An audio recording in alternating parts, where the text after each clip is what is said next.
Sure, yeah. Below. I'm recording now. Okay. Yep. Yep. Yes, I'm recording. So let me start again because of I was not recording the session, right? So first of all, I would really like to introduce myself because you don't know me, and if you don't know me, well, how can you trust me when I talk to you about R and Python and all these data science stuff? So as for me, oh damn, that's the wrong picture. So hello, my name is Gibran Peniche. I'm a data scientist. I work at Accenture. I'm currently now working as an external consultant here for Uber Eats. So a bit about my background. I graduated ITAM 2 degrees, one at actuarial sciences and also financial direction. I really love data science, but I particularly love data science when it has to do with finance, right? So that's my two passions. And also, if you speak a little bit of Spanish, I am co-founder and co-host of a data science dedicated podcast called Cuestión de Datos. And I have 2 articles posted at Medium about data science. So that's a bit about my background. However, the real thing, what you should trust me, is because most of my coding work is available publicly at my repository at GitHub. So if you want to see how I code, a bit of my analysis and some of my data products, you can go to either GitHub or see my articles in Medium. So there you have the guarantee that I at least can show you a bit of what I'm doing. So I'm Gibran. I'm really happy to be here with you guys. So let's get started with this R and Python stuff, right? So those are my social media and my repository. So if you want to check me out, please go ahead. I would appreciate any comments on my work. So before getting into the tool I want to show you to integrate R and Python, I would really like to discuss a question. It's out there in the social media and data science forums, and it's a haunting question, which I think we've almost everyone have asked this at least once to a professor, to a friend. I don't know. It's a really hot topic nowadays, and this topic is precisely whether R or Python it's a better tool for data science or data analysis or whatever.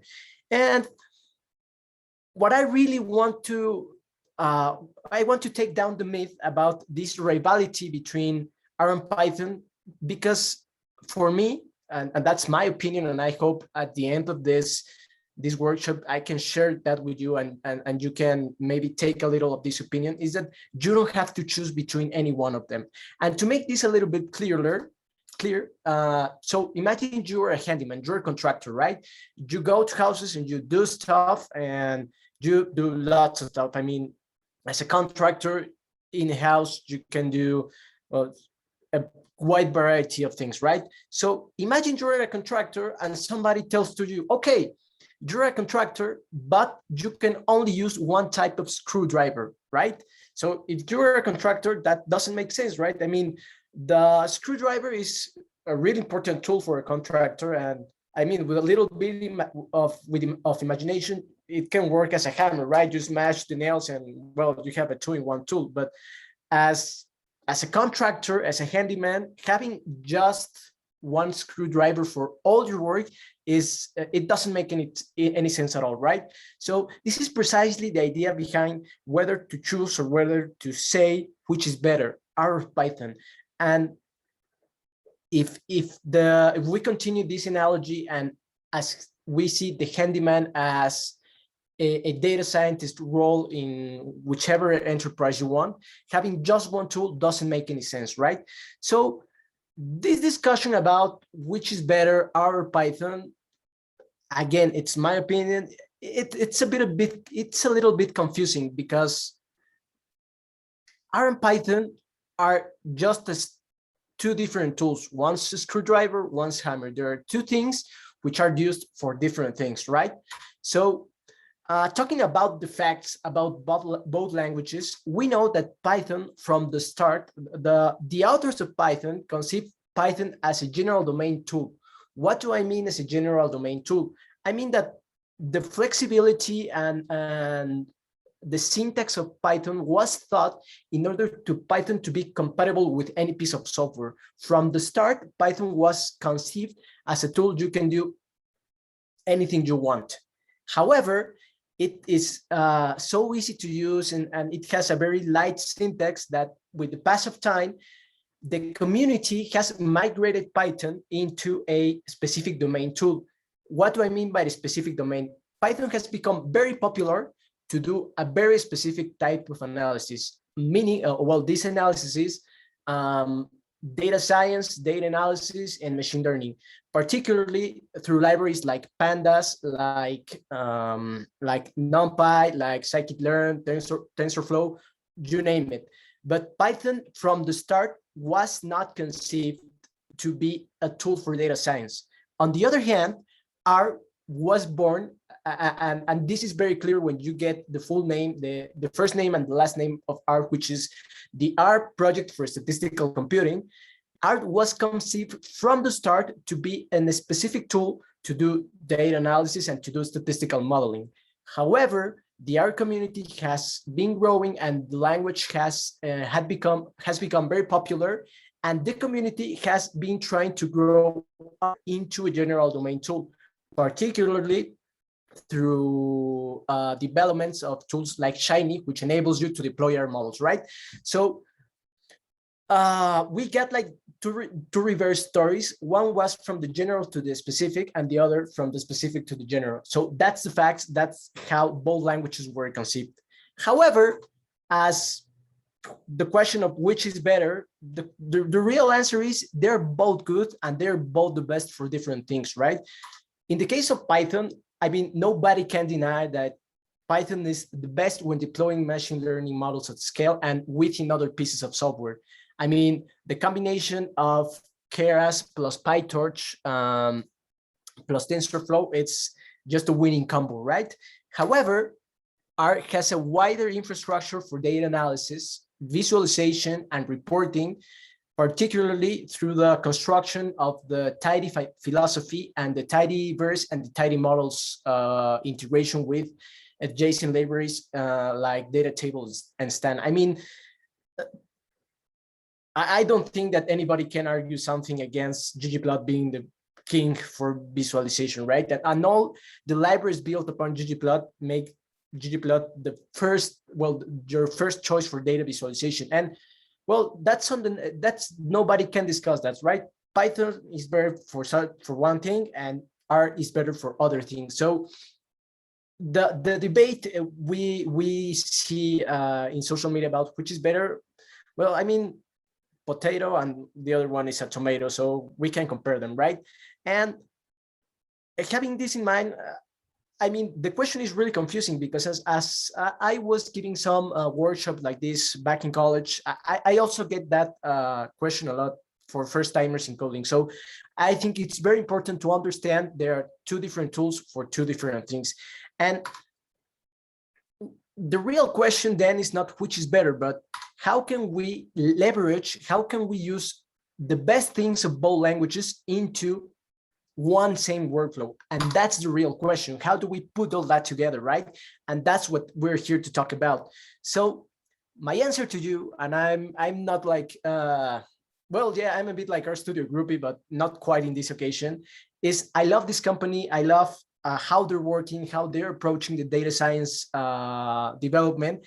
And this interface, this integrated development environment has really done some great things in order to integrate both languages.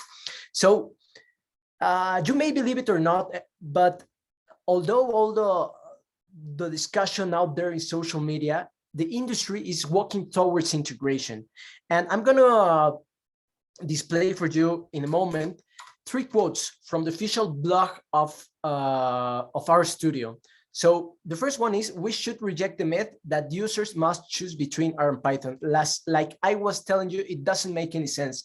If you're a handyman and you only got one screwdriver, you're screwed.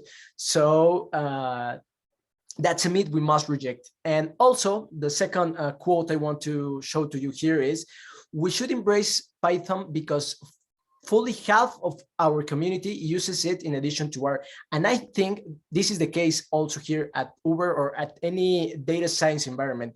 You need to know Python. Eventually, you will need to learn Python. Python users eventually will find maybe a mask of ggplot inside Python, but as we speak two languages, it's very difficult to find one person which only speaks one language. And this is the same case in programming.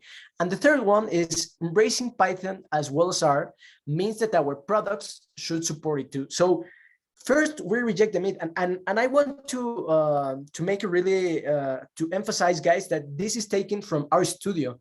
So it's not my saying; it's the official communication of a company like RStudio. So we rejected the myth. We know our users are also using Python, and Python are also using R. So the RStudio products should support both languages. And this is very clear to me. If you want to see where did I get this information, later I will share with you these slides, and you have the link over there. And I really recommend to you to see the webinar of Sean, I don't remember the last name, but it's the product development manager at RStudio, and he's talking, Sean Loop, and he's precisely speaking about why we should combine both things, right? So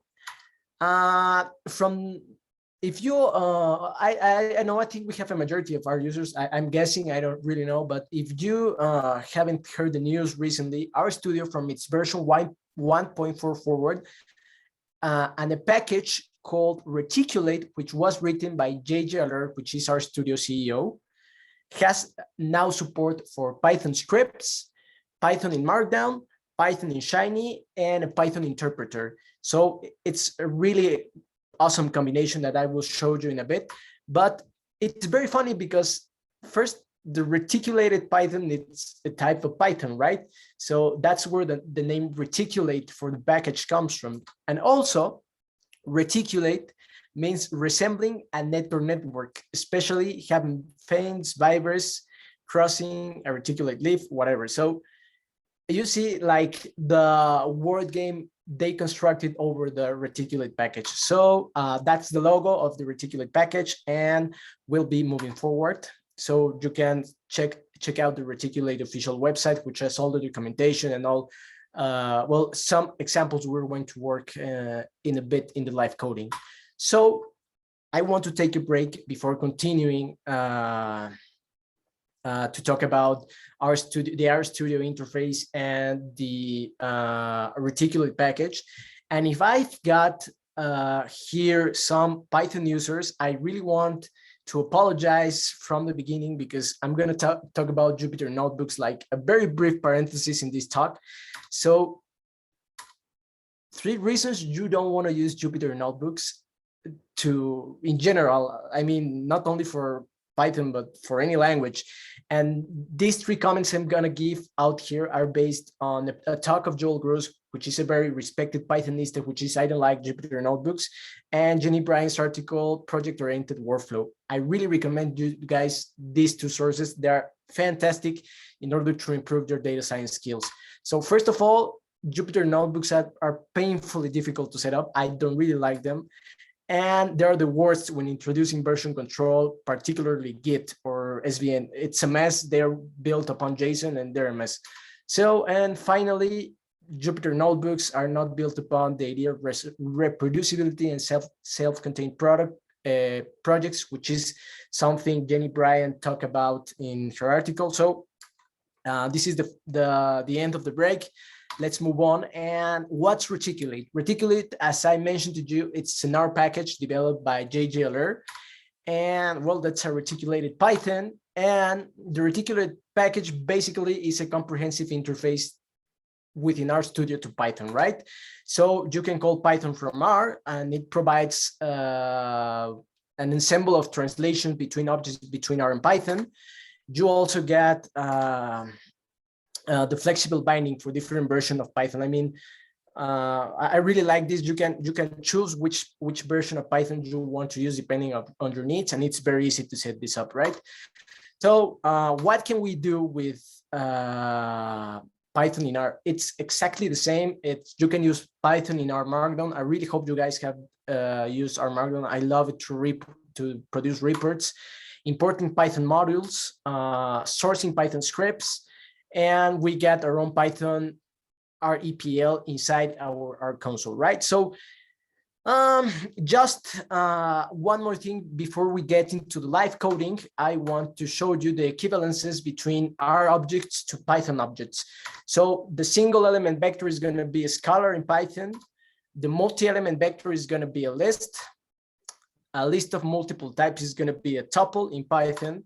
A named list is going to be a dictionary. A matrix is going to be an NumPy array. And a data frame is going to be a pandas data frame. And finally, functions are just functions, and these values are those are the equivalents in Python. So I think I've talked a lot, so we're here for a bit of code. So let's move into RStudio. Let me go to our live coding. For those who don't know RStudio, this is our main interface. And before I get into this Markdown document, I really want to show you guys all RStudio is giving us. As you can see, we have here the option of a Python script, which offers also syntax highlighting. I really like this. It's really fun to work here in a scripting procedure in Python inside RStudio. But what I really like is that RStudio not only supports now Python, you can script in any other of these languages and you get the same syntax highlighting, the engine, you name it, you have it. It's awesome, right?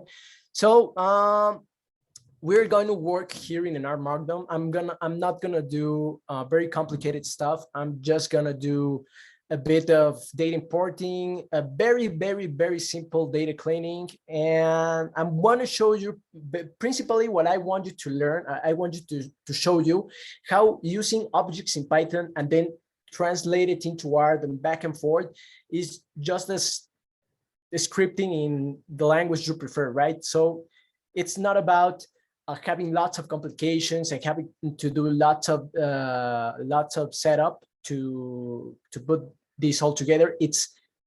I can't believe how simple is it to put these things together. So here we have an R Markdown document. Over here we have our outline. Let me just check. Yes, yeah, we're getting VS Code vibes. In fact, my theme, it's actually a VS Code mask. Well, it's a VS Code theme. It's available on GitHub. I can give you the link. So I just wanted to check the question to see if I'm missing something right now. So let me show you a bit of the agenda we're going to do. We are explore the general RStudio interface. I think we have done this already. I got a bit ahead of myself. We're going to preview the Python setup through reticulate. We're going to preview the main functions of reticulate. I'm going to talk a bit about this, and we're going to, what I was saying, I'm going to manipulate some objects from back and forth between R and Python, right? So, okay, let's go with this. The setup over here. I'm going to load my packages. And before, okay, so what do you need to start working in Python through R? As I was saying to you, we only need to install the package reticulate. And remember what I told you about, let's say no over here. Okay, so remember what I told you about how easy it is to work with reticulate? Well, whenever you're setting up Python, doesn't matter if it's Jupyter Notebook or just Python, it's really painful. It's a pain in the ass setting up Python. And if you don't have Python in your computer, whenever you start reticulate, the package is already going to check if you have a previous Python installation and a conda distribution. So if the case is you don't have it, reticulate makes an awesome job to set this up. You only hit Y, enter, and reticulate installs Python and the conda distribution and sets up all the paths RStudio needs to understand this. So it's really easy. I mean, there are no complications to do this. And let's see the magic of the reticulate package. I'm really excited to show you these guys. So let's say we want the Python RPL, right? I really love this. It's magic. So with this function, we get, oh, damn, we get a Python RPL within an R console. And if you have already used Python, I hope you're really excited at this point as I am, because those 3 arrows in my console means we already have a Python interpreter into our computer, right? So it's magical. I think it's magical. So and it's very easy also, the how to import modules or Python packages. I like using the reticulate PyInstall. You can also have the conda install, but I mean, for the sake of the plot of today's workshop, it doesn't care. So imagine we want to install NumPy, and it works like a charm, right? So you can do this kind of instruction with whichever package you want, scikit-learn, TensorFlow, you name it, it's gonna be a piece of cake. So the import function of reticulate, it's to call, for example, it's the equivalent of the library function within the R infrastructure. And well, it's just to script with Python functions within R, right? So it's really easy. The R to Python function is a translator between the 2 languages. And the third option I really want to discuss is the source Python function.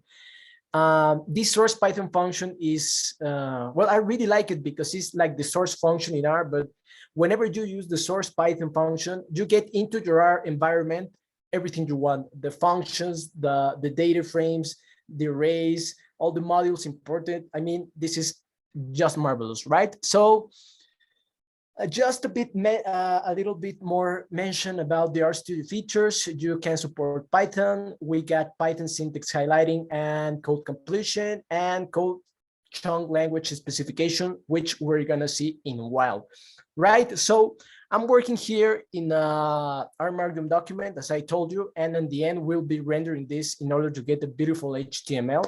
But okay, let's do this. Let's suppose we are starting our analysis and we want to import pandas as PD, right? We hit Control Enter. And as you see, automatically reticulate calls the RPL Python and we get our Python interpreter just as we were working in R.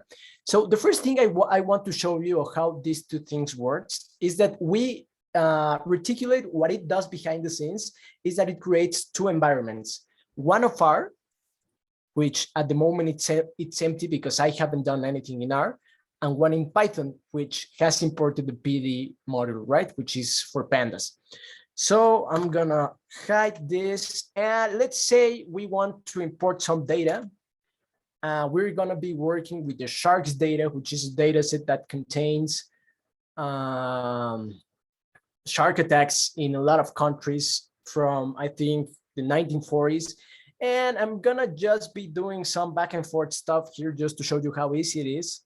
So let's see, for example, let's explore a bit of the shark. Oh, damn. The sharks data over here, and we want to see the columns. Okay, so as you can see, I don't like this. I really don't like this. They have uppercase and spaces. I hate that. And let's see if we have any duplicates, sharks, and we want to see the duplicated registries. And we want to know how many duplicates we have. Okay, we have a lot of duplicates. So for example, if you're like me, you're an R user and you love doing your data wrangling in R, you don't have any problem, and we're gonna be importing our data set into our R environment. So the way to access the objects that are stored into our Python environment, it's to call the py. And here, as you can see in the py, which stands for the Python environment, we have here our sharks data, right?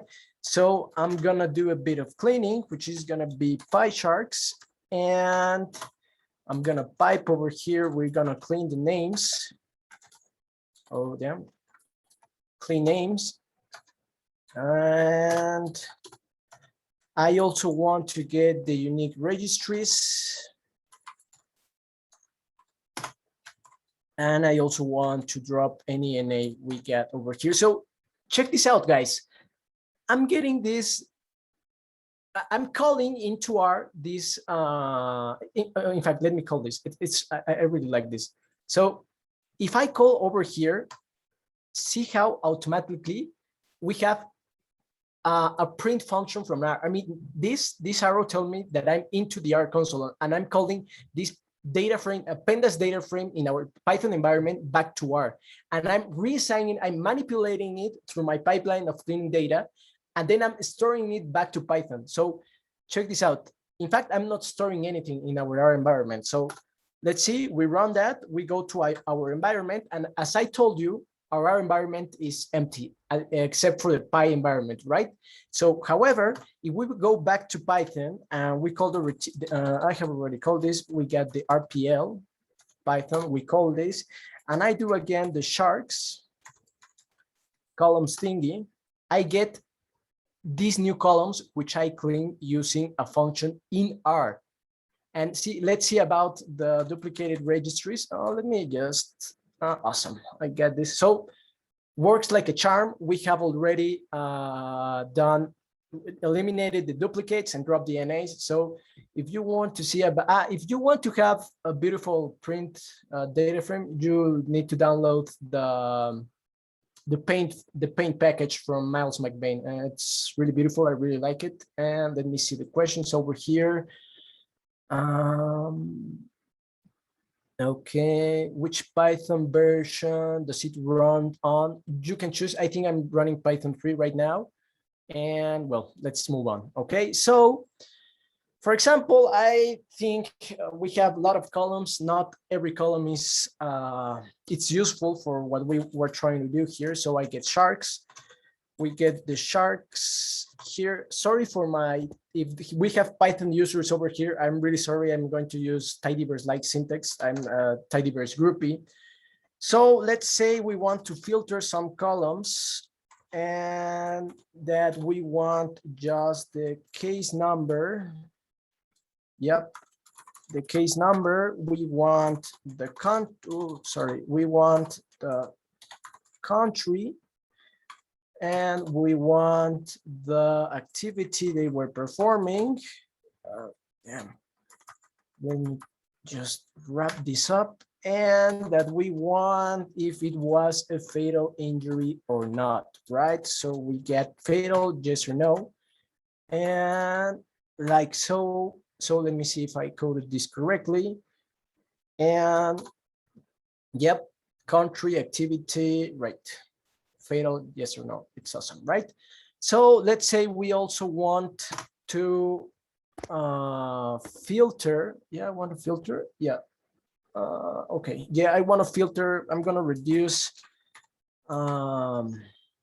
this thingy into country. And please, if you see a typo, please let me know, because I usually have typos and I don't want to Australia.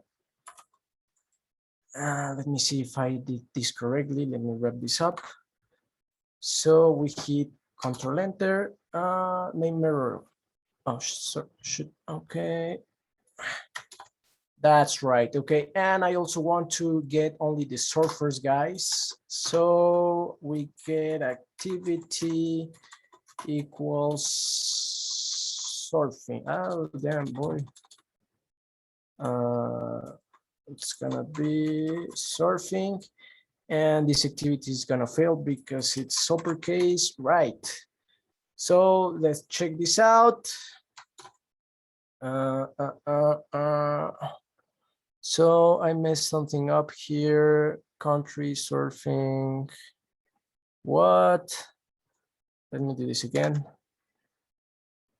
Python keyword not identifier in number query. Oh no.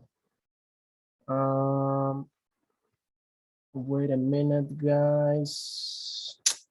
Damn it. Well, who cares? I mean, we can work this out over here. Let's do this.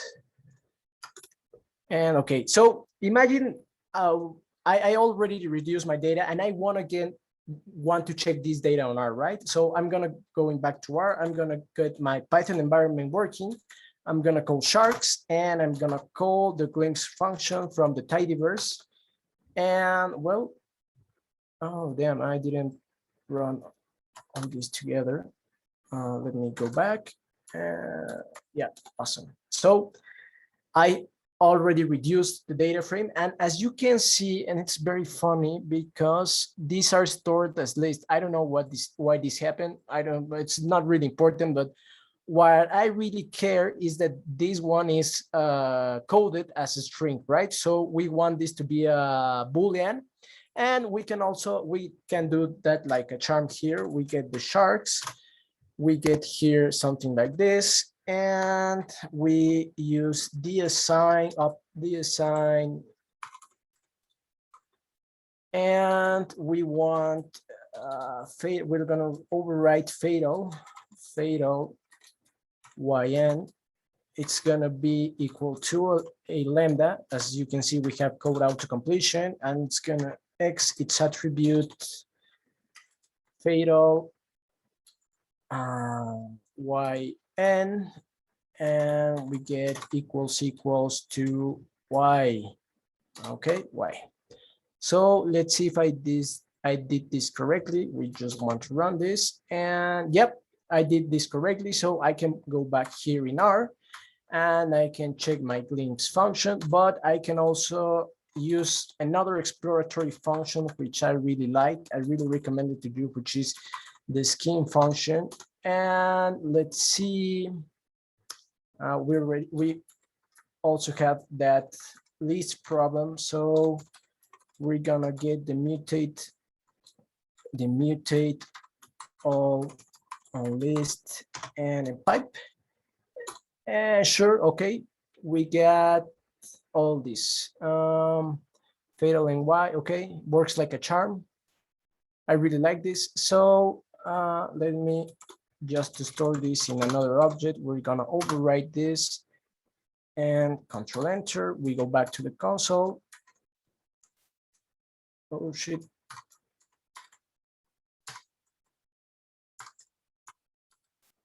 And yeah, that's right. So I really like this function. We get a very pretty summary from a data frame in Python within R, right? And as I told you, we have our R environment empty. We're working solely on Python. And if I wanted to, for example, store this as an example, we want to store our sharks data frame over here. Oh, damn. Sharks. And if we go back to our environment, we can see that here we have the example. I mean, as you see, guys, it's just like calling functions. I'm just changing my pipe for the backslash. And if you know Python syntax, I mean, it doesn't matter. You can iterate between R and Python. And yeah, it's very beautiful here. So let's say we already have this, and we want, remember, we're working into an R Markdown document, and we want to display our data, right? So Markdown, this Markdown infrastructure kind of exists in Python, but not in the way Jupyter notebooks work. And I'm gonna render a very beautiful HTML table. So we're gonna get the sharks here. We're gonna pipe it into a GD object, and let's add a tab header, which title is gonna be, for example, sample clean data. And we also want to the tab options, and we want the header background color to be black because we work at Uber. And in order to this not to be huge, we're gonna use head function and only print 10 records, right? So I'm gonna show you how this looks over here. It's not very pretty right now, but when we render the HTML, it's gonna look awesome. And this package also have marvelous function for formatting tables, right? So let's see how far we've gone, right? So we've loaded Python, we've been working R and Python back and forth, and it's time to make some ggplots, because I told you, like at the beginning of this talk, that the standard for visualization is ggplot. So before I do that, Let me check out the chat. I have over here some, okay. Okay, thank you. I really hope you're enjoying these guys. So let's do some awesome ggplots over here. I want to get again our pie charts data. Oh, damn. Pie charts, and I want to ggplot them. Let me remember they were on a list. I'm gonna take care of that. And we're gonna ggplot them. And I want aesthetics X. I want it to be country, and fill is gonna be fatal. Fatal YM.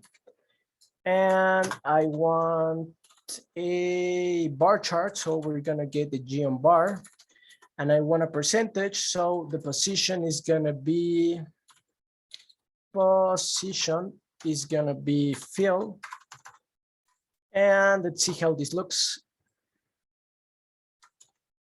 I hope okay, awesome. So as you can see, I've got a percentage of the fatal cases between shark attacks of Australia and the USA, and I have stacked them from 0 to 1%. So let's make this bar chart a little bit prettier.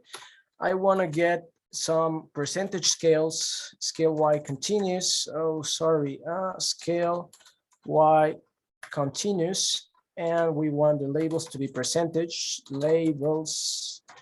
I want to call the scales package, scales, the dice thingy over here, and I want the percent format. And finally, I want some title, which I'm gonna call the labs function for. And the title is gonna be percentage of fatal shark attacks, right? So let me see if this runs correctly. It does. So we're gonna store this in an object called plot number 1. And just to make it a little bit awesome, more awesome, when we render this, I'm gonna do a curve flip over here. And I want to do another plot over here, but I'm going to do it on the count. So I'm gonna do a P2 over here, and let's delete this. Labs, it's correct. And the position is gonna be stack and right number. Oh, damn. So I wanna get the number right. So, damn. Sorry guys for my typos. And we get this over here. Let's see how this looks. I don't want to spoil you the core flip stuff. So as we can see, we're just making here some exploratory data analysis. Everything here is taken from Python, from the Python environment. We're just plotting in R. So it's really awesome. And imagine you can use this also within scikit-learn. You do a regression in Python and then you report in R Markdown. I mean, you can do a deep learning model, you get the results into a table, and then you render them in R. I mean, this is, I love this. I just really love. So we already have this. Let me divide these things. If you don't know how the patchwork package works, I really recommend you to looking at it. So let's say for our final example, we want to report this number of shark attacks within a table. So what we want to do is to create another object, which is going to be sharks country, which is going to be taken from sharks. I'm going to put my Python pipe over here. I'm going to filter just the columns I want. And I just only want, oh damn, over here, I just want the country thingy. And I just want the fatal indicator like so. We pipe it, and I want to group by, and I want to group it by country, and we get another pipe over here. Oh, sorry, I forgot this thing over here. And we get the aggregate method with the sum method. And finally, for us to get a pretty data frame, I want to do the, let me see, the reset index thingy, right? So let's see if this thing works. I really hope it works. It worked. I'm really happy. I was really nervous it was not going to work, but it worked. So we already have this thing. We created another object within Python and we want to render it in R. Finally, I'm just gonna do the same GD stuff I showed you guys before. I'm gonna call my Python environment variable. I'm gonna pipe it into, in fact, let's see this, if this works correctly. Yep, we get a double and a character, awesome. And we get the GT function. And we also want a tab header, which title is gonna be, it's gonna be fatal shark attacks. It's gonna be fatal shark attacks by country. And finally, we want some pretty colors in our, so we get a header background color. Oh, damn, boys. Header background color, and I want it black. And we also want a column labels background color, and I want them to be grade 35. I want to render this. Let's see how this looks. Okay, it looks awesome. So as I was telling you, the limit is our imagination. I really did very simple stuff here. It's not like quantum physics or something. Let's render this. This is gonna look beautiful, but we were working just in R and Python like a charm, right? I mean, we didn't even, and that's the magic between the RStudio philosophy, right? You don't have to change your environment in order to work with both, right? So this is our beautiful R Markdown document, and I really, guys, I really want to show you guys this. It's beautiful. I think it's a lot prettier than a Jupyter notebook, and I'm sorry for our Python users here, but I simply don't like them. So we have here our beautiful our Markdown document. If we want to see our code here, we can see our code. I mean, this is, as I told you, these are our Python syntax, our syntax, Python.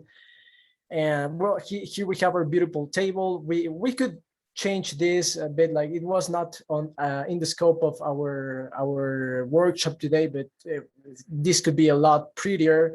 We did our ggplots, and this is the thing I want to show you. That was the chord flip 4. One final little table, which was the last thing we did. And yep, pretty much this is it, right? So it's beautiful how simple is it to do it. I mean, if you're getting started with it, you already know Python, and you want to code within RStudio, in 5 minutes, you're ready to go, no more. So let's render our Sharingan presentation. Here it is. So we want to render our Sharingan presentation. And let me go to the end of it in order to close this thing up and answer some of your question, guys. So here I talk about reticulate, R2 Python, and okay. So what do we gain when doing this kind of stuff? And this file choice is also for data science teams, which also like face this dilemma within. If I have a primary Python team, I cannot, or well, the learning curve, or it's better for me to hire more Python developers, right? So with this kind of tools I have already mentioned, that is completely false, right? With the reticulate package, you can interact and translate objects from Python to R, and doesn't matter which language you're working on, right? So if we can make a multidisciplinary team, we get wider data toolkit. I mean, we don't have only the Python infrastructure, but the R infrastructure, tidyverse, tidy models, Shiny. So our capabilities as a data team, they grow exponentially, right? And the thing that I value the most um, for of this environment our studio has been developing is that we get a common developing environment. I mean, it's like the standard, I know, to work Jupyter notebooks when you're coding in Python, in RStudio, when you're working in R, right? When you're doing production stuff, you usually work in VS Code, but if you guys have worked in VS Code, it's also a pain in the ass to set up. And I think RStudio does much better into making things simpler for teams that maybe have not a data engineering background, but only an analytics background. And well, it's way more easier to work with Python and R. And well, in the overall, I believe that scripting is much better for data analysis workflow. And I don't know, guys, if you were worried about learning Python, I really encourage you to learn Python. If you Pythonistas were not wanting to learn R, and you perceive RStudio like some art thingy, I hope I have changed your opinion now and showed you that RStudio is just a name.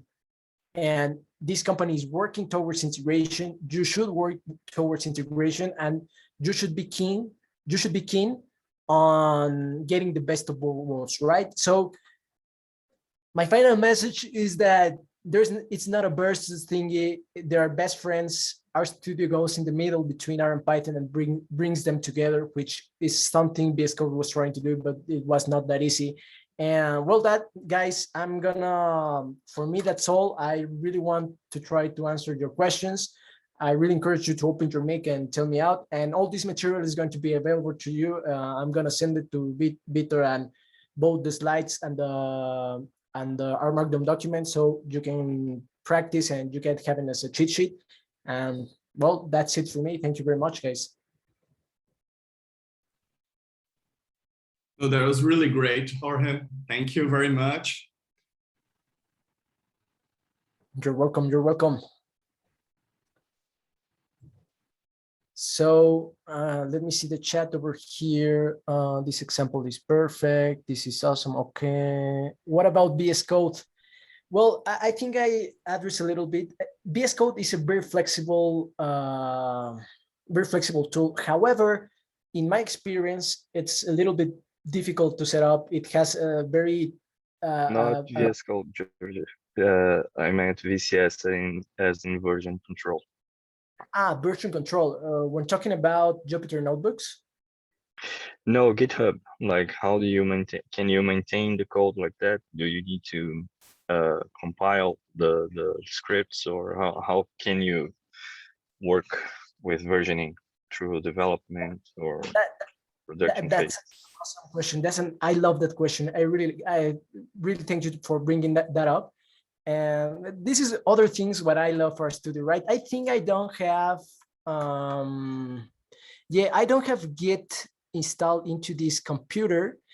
However, well, first of all, this Markdown document works just as a script, and whenever you introduce version control, it's just going to be counting the lines you were doing here. So if I change this line, the Git version control is going to change, is going to look at the changes in the lines, right? So for example, this contains two lines, and Git is gonna track all those changes. Also, whenever you're working into a script, for example, a Python script, that's gonna be the same, right? And let me see. You're gonna track it the same way. And where is Python script? You're gonna track it the same way, line by line. And I'm really sorry I didn't install Git for this session. I really didn't thought that question would come up, but RStudio has already incorporated a Git visual management tool. So if you install Git into your computer and start tracking a workflow within your project, you're gonna get here a little tab of Git, and you can track visually some kind of, for example, like GitHub Desktop or Git Kraken. and you're gonna have here the Git thingy, and you got the push button and the pull button and the commit button and whatever you like. Or if you're a bit more savvy on Git, you can use the terminal over here. So it works like a charm. I know VS Code also has an integration to Git, but again, I think it's a little bit messier. And RStudio does a great thing for people that are not very Git savvy. And we got this, we're gonna get this little tab here that says Git, and we have all the beautiful buttons and a tree to track down whatever it's happening, right? So let me go back to the questions. Oh man. I have another one.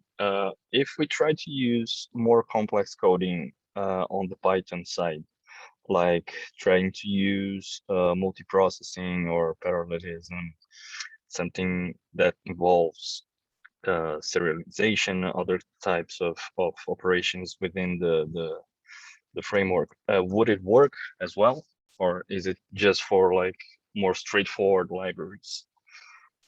Well, I mean, the thing with Python and all, well, let me rephrase from the start. RStudio is also enabled for parallel computing and all that kind of stuff, right? So usually the art workflows are usually not that complex. However, if you need to do a little bit of finer work into Python and set up some more complex tool, I think it would work. To be true to you, I haven't really tried it, but I'm confident that if you do, it will work. But I mean, it's just my smart guess right now, and I'm really like an RStudio groupie. However, I do know that if you want to run complex models and connect Python into, for example, web APIs from RStudio and do some complex work, computational intensive over there, RStudio works like a charm. So the only thing is that if you really need like very terminal specific commands to run into Python, maybe RStudio couldn't be the best choice. But I mean, that's like a whole other level of analysis, and the RStudio thingy between Python and R, like, is not really thought for that level of analysis, right? So I think it will work. I'm confident that it will work, but I haven't really tried it, right? I think that's all. Okay. Sorry, it was super timely for me. Okay. Okay, so if any, can you maintain a project like this in Git? Yes, you can. I already answered that. It's super easy. RStudio is okay. So I really would like to answer any other question. If there's no other question, I would really like to thank you all guys for being here. Thank you, Wheather, for the opportunity. I hope you like this session. I would really like to be with you guys another time. And please, if you have any comments, you can Slack me. You can tell them to Victor, whatever. I will really appreciate some feedback on the presentation. And thank you guys for everything and for being here.